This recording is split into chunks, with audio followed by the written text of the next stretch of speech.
feels appropriate.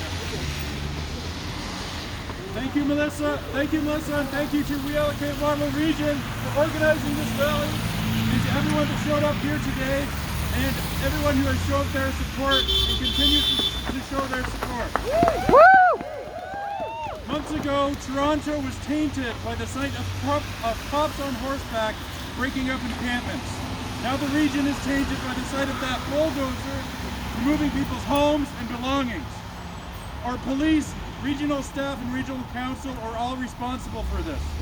And these should be accountable for their own role in this, including the failure to prevent this. Ultimately, regional council is directly accountable to all Waterloo Region residents, including those they have failed to support. That's right. Those who have resorted to living in tents out of sheer desperation. There's certainly a feeling of deja vu for anyone who has followed events in Toronto, where City Council had the opportunity to listen to advocates and act to prevent this type of action, and failed to do so, only to express anguish at the visible consequences of their own inaction. When police on horseback violently evicted the Trinity Bellwoods encampment. Similarly, activists in the Unsheltered campaign locally have already been pushing the region to formally allow encampments and to decriminalize homelessness more broadly.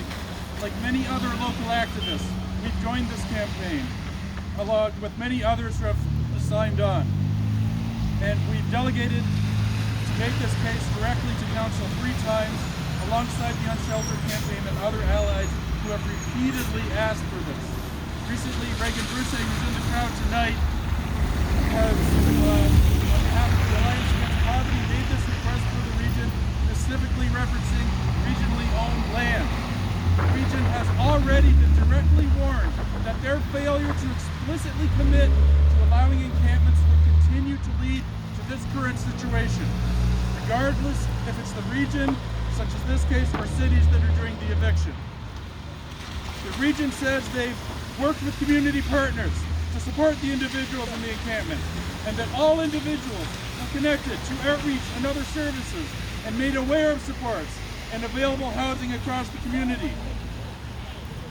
We should not take their word that housing is available across the community over the words and lived experiences of over 1,000 unsheltered residents. That's right. Already identified and interviewed as part of the regionally mandated the mandated regional point in time count. Woo! The desperate act of sleeping outside alone speaks more volumes than an infinite number of regional press releases. Yeah! Even if we did take this press release at its word, we should also know the region's eviction has undermined the community partners they claim to support.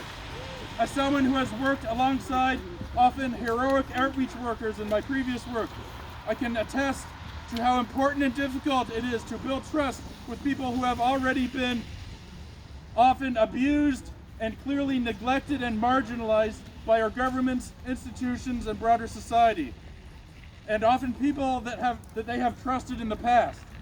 You can't help people find and maintain housing, no less help people navigate their interdependent other struggles without that trust. And that trust was further damaged on Friday. Woo! It still needs to be said, allowing encampments is much more aligned with the goal of rendering them unnecessary and supporting residents' move to permanent, safe, sustainable, affordable housing. Yeah! It is evicting encampments. Woo! The solution to this problem is to ensure that these options exist, and it's often important to help residents find and maintain such housing.